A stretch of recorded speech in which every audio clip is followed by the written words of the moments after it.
주일에 우리에게 주신 하나님의 말씀은 구약성경 에스더 6장 1절에서부터 9절까지의 말씀입니다. 에스더 6장 1절에서부터 9절까지의 말씀, 구약성경 755면입니다.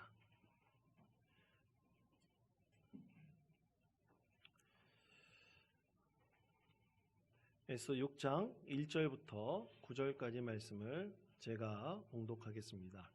그날 밤에 왕이 잠이 오지 아니하므로 명령하여 역대 일기를 가져다가 자기 앞에서 읽히더니 그 속에 기록하기를 문을 지키던 왕의 두넷이 빅다나와 데레스가 아하스웨로 왕을 암살하려는 음모를 모르드게가 고발하였다 하였는지라. 왕이 이르되 이 일에 대하여 무슨 존귀와 관작을 모르드게에게 베풀었느냐 하니 측근 신하들이 대답하되 아무것도 베풀지 아니하였나이다 하니라. 왕이 이르되 누가 뜰에 있느냐 하매 마침 하만이 자기가 세운 나무에 모르드게 달기를 왕께 구하고자 하여 왕궁 바깥뜰에 이른지라. 측근 신하들이 아뢰되 하만이 뜰에 섰나이다 하니 왕이 이르되 들어오게 하라 하니 하만이 들어오거늘 왕이 묻되 왕이 존귀하게 하기를 원하는 사람에게 어떻게 하여야 하겠느냐. 하만이 심중에 이르되 왕이 존귀하게 하기를 원하시는 자는 나 외에 누구리요 하고 왕께 아뢰되 왕께서 사람을 존귀하게 하시려면 왕께서 입으시는 왕복과 왕께서 타시는 말과 머리에 쓰시는 왕관을 가져다가 그 왕복과 말을 왕의 신하 중 가장 존귀한 자의 손에 맡겨서 왕이 존귀하게 하시기를 원하시는 사람에게 옷을 입히고 말을 태워서 성중 거리로 다니며 그 앞에서 반포하여 이르기를 왕이 존귀하게 하기를 원하시는 사람에게는 이같이 할 것이라 하게 하소서 하니라. 아멘. 2008년도에 제가 아주 개인적으로 관심을 가졌던 하나의 뉴스가 있었습니다. 그것은 고대 한반도에 살았던 공룡의 꼬리뼈 화석이 발견되었다는 그런 뉴스였습니다. 화면에 보시면 공룡의 꼬리뼈라고 합니다. 꼭 생긴 것이 꼬리뼈 같이 생기지 않았죠? 우리는 이것이 뭔지를 사실 실체를 잘 모릅니다. 근데 이 뉴스가 나왔는데요. 그때 제 두 아들이 6살, 3살이라서 이 공룡 인형만 보면 애들이 너무나 끔찍하게 좋아했습니다. 그래서 저도 관심을 갖고 보게 되었어요. 2008년도에 이게 발견이 되었는데 2009년도에 MBC 다큐멘터리에서 공룡의 땅이라는 다큐멘터리를 방영을 했습니다. 그때 아주 제 아이들과 재밌게 시청을 했는데요. 자, 이렇게 공룡의 꼬리뼈 화석이 나왔지 않습니까? 근데 그걸 가지고 이 다큐멘터리에서는 중국 몽골의 고비 사막을 가고 또 여러 군데를 다니면서 이 공룡의 살았던 그 시대와 그리고 어떤 모양으로 하고 있는지 또 어떤 음식을 먹었는지 또 그때 비슷하게 살았던 공룡들은 어떤 공룡들이 있는지 그러면서 그것을 조사하는 거예요. 그러면서 이 꼬리뼈 화석을 하나 가지고 한반도에 살았던 공룡의 실제 모습을 재현해내고 있었습니다. 참 재밌더라고요. 야, 이 공룡 이 꼬리뼈 화석 하나만 가지고 공룡의 전체 실체를 밝혀나간다는 것, 그것을 추적해가지고 그것을 새롭게 만들어 나간다는 것이 참 놀랍다, 그렇게 생각을 했습니다. 나중에 2011년도에 실제로 이 공룡이 코리아 케라톱스라고 학명을 갖게 돼서 한반도에서 살았던 공룡으로 이렇게 세상 사람들에게 알려지게 되었다고 합니다. 참 그 공룡뼈 하나 가지고 그 실체를 만들어내는 것 참으로 놀라운 일이죠. 예전에 박물관에 가보면 여러분 박물관에 특히 이 공룡 전시하는 박물관에 가보면 공룡의 큰 뼈를 가지고 다 조합해가지고 엄청나게 큰 공룡을 전시해 놓은 그런 박물관에서 여러분 혹시 공룡을 본 적이 있으십니까? 아마 아이들을 키우시는 분들 중에서 전시관에 가서 그런 공룡 뼈를 이제 본 적이 계신 분들이 계실 겁니다. 저도 박물관에 가서 아이들과 함께 그것을 본 적이 있었는데 저는 속으로 그렇게 생각했어요. 야, 공룡 한 마리가 그냥 죽어가지고 전체가 다 화석이 됐나 보다. 그래서 그것을 발굴해내가지고 이렇게 뼈로 만들었나 보다. 이게 전시했나 보다. 그렇게 생각했어요. 여러분도 혹시 그렇게 생각했습니까? 근데 제가 이 다큐멘터리를 보면서 그게 아니라는 것을 알게 되었습니다. 그냥 그 뼈 한 조각만 나오더라도 그것을 연구하고 가설을 세우고 추측을 해가지고 그 엄청난 크기의 공룡을 발견해내는 거예요. 재현해내는 거예요. 그래가지고 그것을 뼈 모양으로 만들어가지고 그것을 전시를 하는 거예요. 또 뼈의 일부만은 나오고 또 어떤 일부로 또 나왔을 거 아닙니까? 그런 것들을 조합해가지고 실체를 마련해내는 거예요. 참으로 대단한 일이 아닐 수가 없습니다. 여러분, 언젠가 감추어진 것은 분명히 드러나게 되어 있는 것이 바로 하나님께서 만드신 이 세상의 법칙인 것입니다.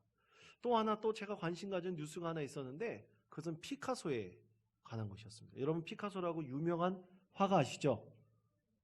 모르십니까? 예, 아마 이름 한번 들어보셨을 겁니다. 근데 이 피카소가 1901년에 푸른방이라는 이 작품을 발표를 했어요. 이 푸른방이라는 작품, 여러분 보시기에는 오른쪽 편에 있는 그런 작품인데요. 이 작품이 발표되고 난 다음에 끊임없이 나왔던 하나의 가설, 추측이 있었는데 그림 뒤에 또 다른 그림이 있다는 가설과 추측이었어요. 그것이 1927년부터 계속적으로 논란이 되어 오다가, 근데 여러분, 진짜 그림 뒤에 그림이 있다는 걸 알려면 어떻게 해야 됩니까? 앞에 있는 그림을 훼손하고 뜯어봐야지 뒤에 그림이 있는 것을 알지 않겠습니까? 그런데 그 피카소의 유명한 작품을 어떻게 뜯어요? 밝혀낼 수가 없는 거죠. 그런데 1990년대에 들어서 과학기술을 통해서 실체가 밝혀졌어요. 1990년대에 들어서 엑스레이 기술을 통해서 이 그림 뒤에 진짜 또 하나의 그림이 있다는 것이 알려지게 되었습니다. 그리고 2014년, 다시 한번 그림을 보여주십시오. 2014년에 이 여러분 보시기에 왼쪽 편에 있는 그림, 어떤 남자가 턱을 받치고 넥타이, 나비 넥타이를 하고 있는 한 남자의 초상화가 그림 뒤에 숨겨져 있다는 것을, 그 실체를 밝히게 되었다고 합니다. 실제로 저렇게 그림이 그려졌다는 것을 이제 그려가지고 나오게 되었다고 합니다. 여러분, 참으로 놀라운 일이죠. 공룡뼈, 그 꼬리뼈 화석을 가지고 공룡의 그 전체적인 실체를 발견해 나가듯이 또 그림 뒤에 또 다른 그림이 있다는 것을 밝혀내듯이요, 여러분, 세상에 감추어진 것은 반드시 드러나게 되어져 있습니다. 세상에는 거짓된 것으로 포장할 수가 없습니다. 반드시 진리와 진실은 세상 가운데 그 실체가 드러나게 되어져 있는 것입니다. 아무리 거짓된 것으로 포장하고 감추려고 하더라도 거짓의 허물을 벗고 반드시 진리는 이 세상 가운데 분명히 드러나게 되어 있는 것입니다. 여러분, 저는 오늘 말씀을 통해서 그것을 다시 한번 여러분과 함께 깨닫기를 원합니다. 한 사람의 계략이 완전히 무너지고 이제 그 가운데 감추어진 놀라운 진실이 드러나게 되어 있는 것이 바로 오늘 우리에게 주신 하나님의 말씀입니다. 거짓을 진실인 양 둔갑시킨 사람이 있어요. 바로 그가 하만이라는 사람이죠. 그러나 하나님께서는 그의 계략을 완전히 물리치시고 진정한 진리가 무엇인지를 세상 가운데 드러내고 계십니다. 그런데 여러분, 오늘 말씀의 배경은 이런 것입니다. 하만은 왕비 에스더가 왕과 함께 자기를 초청했다는 것에 굉장히 고무되어 있었어요. 진정으로 이제 내가 이 나라의 왕 다음으로 2인자로 추앙받게 되는구나. 너무나 기뻤습니다. 그래서 왕비의 초청을 받아서 실컷 잔치를 즐기고 나오는데 그만 대궐 앞에 무릎을 꿇고 통회하면서 왕께 호소하고 있었던 모르드게를 보게 되었습니다. 모르드게를 보자마자 하만은 분노가 일어났어요. 그것에 대해서 에스더 5장 9절은 이렇게 말씀하고 있습니다. 그날 하만이 마음이 기뻐 즐거이 나오더니 모르드게가 대궐 문에 있어 일어나지도 아니하고 몸을 움직이지도 아니하는 것을 보고 매우 노하나라고 말씀하고 있습니다. 분노가 걷잡을 수가 없었어요. 기분 좋았다가 기분이 망쳤습니다. 집에 돌아왔어요. 자기 아내 세레스에게 자기가 왕에게 이렇게 높임을 받았다. 왕비가 나를 초청해서 이렇게 나를 존귀하게 대해주었다. 자랑을 했습니다. 자기의 허영을 막 자랑을 했어요. 그런데 갑자기 잔치 자리 받고 나왔는데 모르드게를 보고 그만 분노에 쌓였다라고 했습니다. 어떻게 하면 저 모르드게를 죽일 수 있을까? 참 마음이 고민이 된다. 자기 아내에게 얘기를 했던 거죠. 여러분, 부창부수라는 말 아시죠? 그 남편의 그 아내란 말입니다. 여러분, 이 세레스는 남편보다 한술 더 떴어요. 아예 지금 그 궁궐 앞마당에 50규비 되는 장대를 매달아 가지고 내일 아침 일찍 왕에게 가서 모르드게를 저 장대에 매달아 처형시켜 달라고 요구하라고. 그럼 왕이 들어줄 거라라고 했습니다. 이 세레스에게 모르드게를 처형할 수 있다는 그 생각에 이 하만은 너무나 기뻤습니다. 그렇게 계획을 굳게 짜고 있었죠. 그런데 그날 밤 참으로 신비롭고 놀라운 일이 일어났습니다. 사람의 생각으로는 도저히 상상할 수 없는 일이 일어났어요. 그날 밤 아하수에로 왕이 잠이 오지 않아가지고 이 사관을 불러서 왕의 일대기, 즉 실록을 읽어달라고 했어요. 여러분, 하필이면 왜 왕이 사관을 불렀을까요? 모릅니다. 잠이 오지 않으면 왕궁 앞들에 나가서 바람을 쐬고 들어와서 그냥 잠을 청하면 될 텐데 그날은 유독 아하수에로 왕이 사관을 불러가지고 왕의 일대기를 읽어달라고 그랬어요. 그런데 하필이면 왕의 일대기 중에서 모르드게가 두네시가 이 왕을 암살하려고 한다는 사실을 고하여서 이 왕이 위기에서 모면했다는 기록을 읽게 되었던 거예요. 왕이 깜짝 놀랐습니다. 자기는 그런 얘기를 들어본 적이 없었거든요. 그래서 그 사람에 대해서 어떻게 처리했느냐, 그러기에 대해서 말씀하고 있는데 예수도 6장 2절 말씀을 한번 보십시오. 6장 2절 말씀입니다. 그 속에 기록하기를 문을 지키던 왕의 두네시 빅다나와 데레스가 아하수에로 왕을 암살하는 음모를 모르드게가 고발하였다 하였는지라 말씀하고 있습니다. 그래서 이 모르드게를 어떻게 처리하였느냐, 그를 어떻게 높였느냐, 왕의 신하들은 아무것도 그에게 보상하지 않았다고 했습니다. 그것에 대해서 왕이 고민했어요. 야, 저렇게 나를 살려준 저 모르드게를 내가 어떻게 하면 높일 수 있을까? 어떻게 하면 합당한 상을 줄 수 있을까?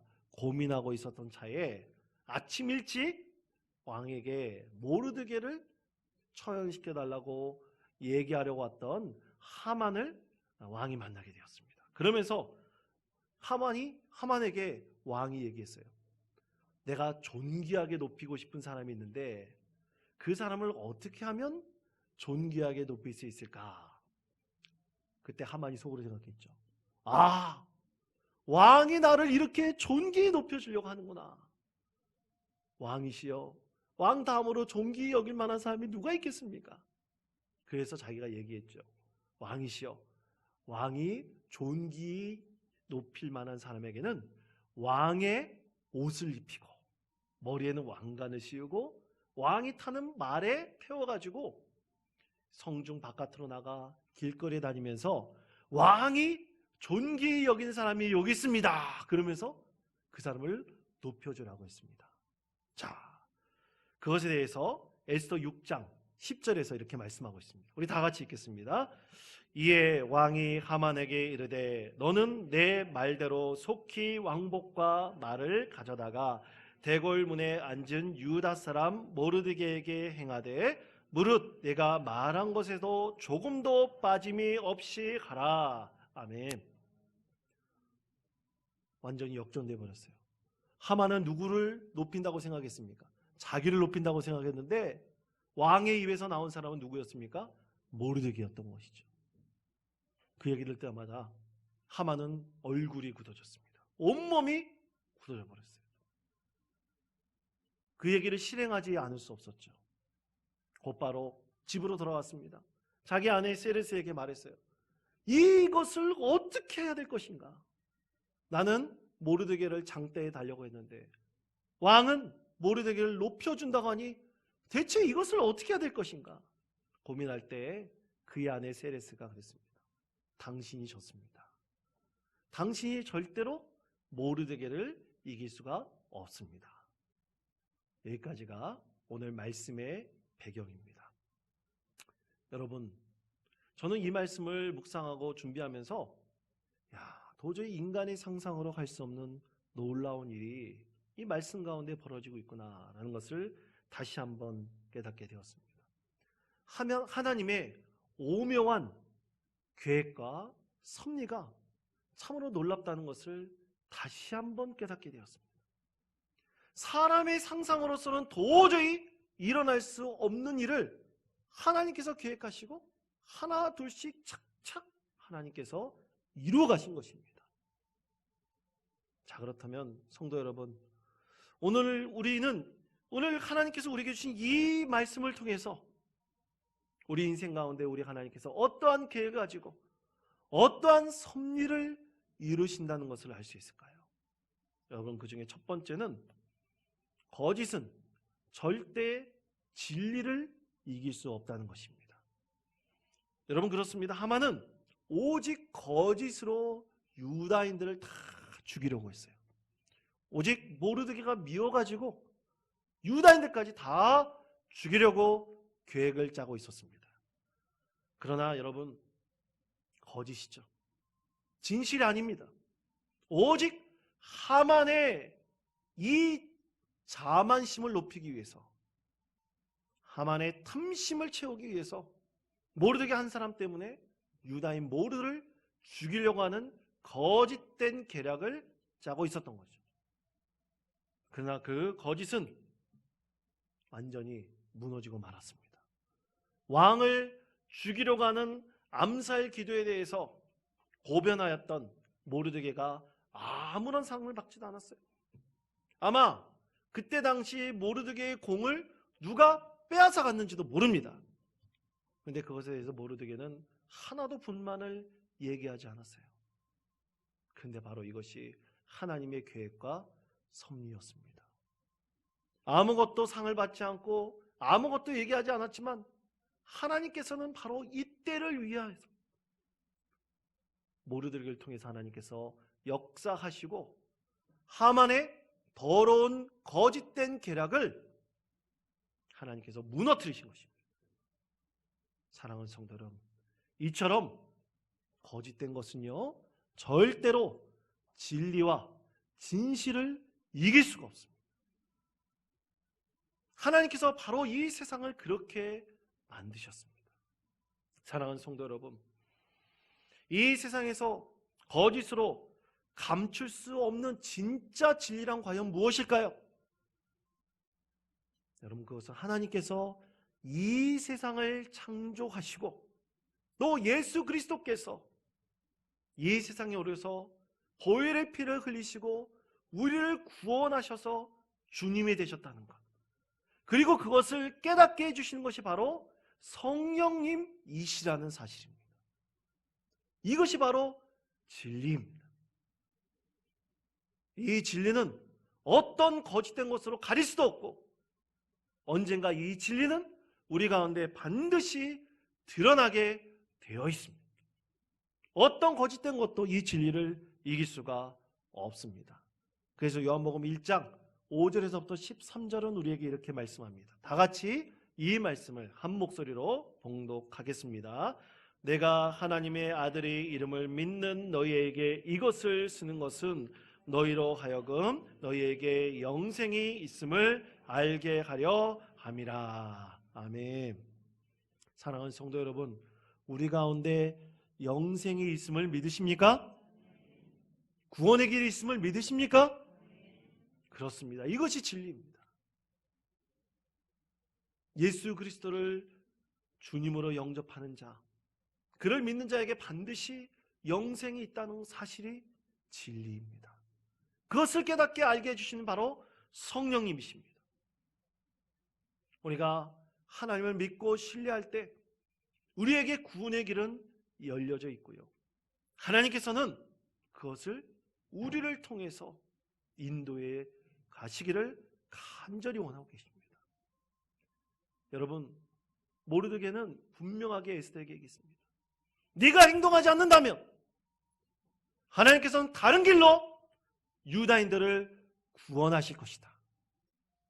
이것에 대해서 모르드게는 확신하게 믿고 있었습니다. 신뢰하고 있었습니다. 왜냐하면 이것이 진리이기 때문이죠. 하나님께서는 결코 거짓된 것을 이기하지 않으시는 것이 진리이기 때문입니다.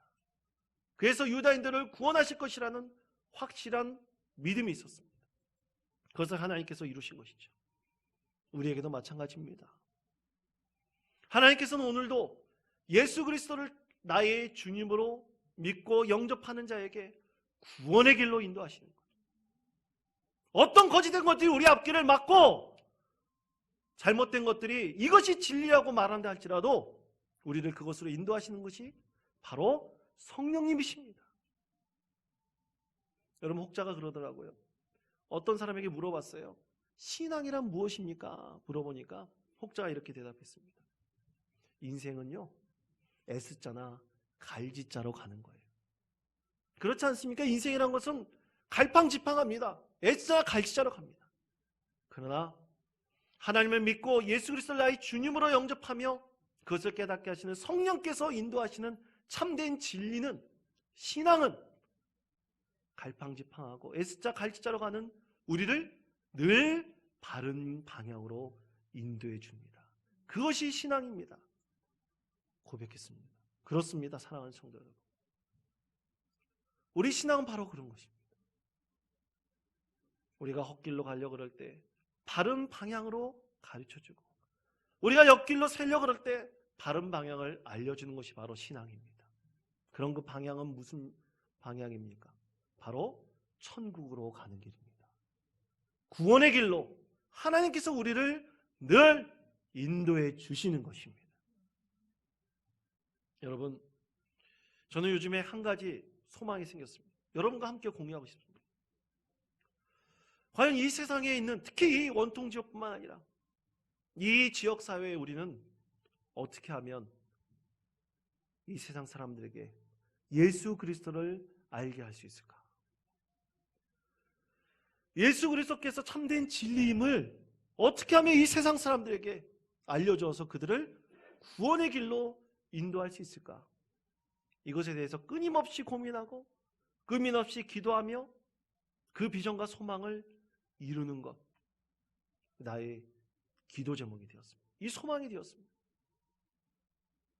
여러분도 함께 이 비전과 소망을 늘 꿈꾸시는 우리 모든 성도님이 되기를 바랍니다. 여러분, 어떤 우리 교회뿐만 아니라 보통 교회에 연세 드신 분들에게 예수님에 대해서 이렇게 가르쳐 주려고 그러면, 특히 이 새가족반을 인도하면서 예수님에 대해서 알려주려고 그러면 어른들이 대부분 그렇게 얘기하세요. 아, 목사님, 저 어려워요. 하나도 모르겠어요. 전 무슨 말인지 못 알아들으니까 그냥 목사님, 저 그냥 교회 다닐래요. 그냥 다니니까 좋으니까 그냥 다닐래요. 그렇게 얘기하시는 분들이 참 많습니다. 대부분 어른들이 그래요. 여러분, 나이 지긋이 들으셔가지고 뭘 배운다는 게 쉽습니까? 그러니까 귀찮은 거예요. 근데 교회 다니면 그냥 좋은 거예요. 여러분, 우리가 예수님을 나의 주님이라는 것을 어떻게 알 수 있습니까? 여러분, 지식으로 알 수 있는 건가요? 지혜가 출중하면 알 수 있는 겁니까? 많이 배우면 알 수 있는 겁니까? 그렇지 않습니다. 우리가 예수 그리스도를 알 수 있는 것은 오직 믿음으로 알 수 있는 것이고, 그것은 성령께서 깨닫게 해주시는 겁니다. 우리는 다 영이 있습니다.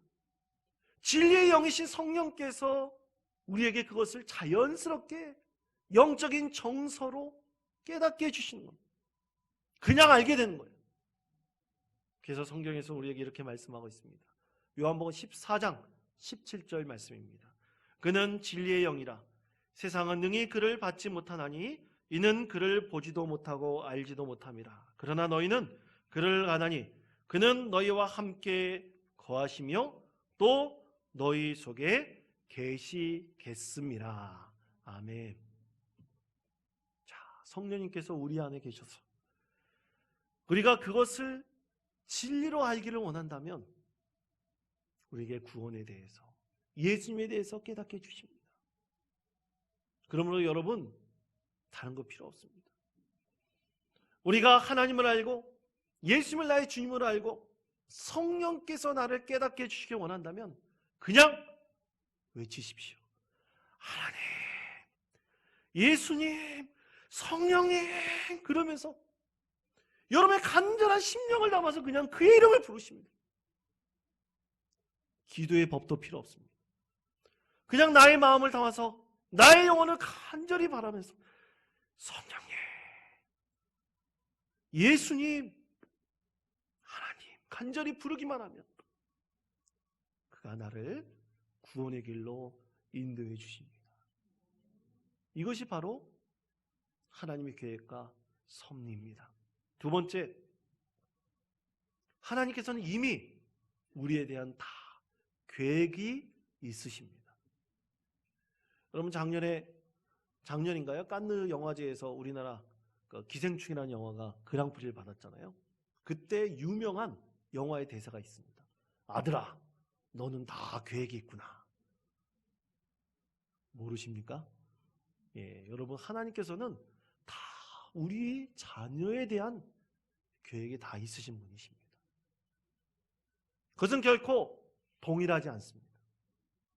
모든 사람들, 하나님의 자녀된 자에게 하나님께서는 그 계획을 갖고 계셔서 우리에게 그 앞길을 인도해 주십니다. 이것이 바로 하나님의 계획과 섭리인 것이죠. 여러분, 한번 보세요. 왜 하필이면 왕이 그날 밤 잠을 들지 못했을까요? 왜 하필이면 왕이 사관을 불러서 그 일지를 읽으려고 그랬을까요? 왜 하필이면 많은 일지가 있을 텐데 그 중에서 피니까 모르드게에 관한 이야기가 나왔을까요? 여러분, 그것을 인간의 이성과 인간의 생각으로 이해할 수 있습니까? 그럴 수 없습니다. 그것은 바로 하나님의 구원의 계획과 섭리 가운데 있기 때문에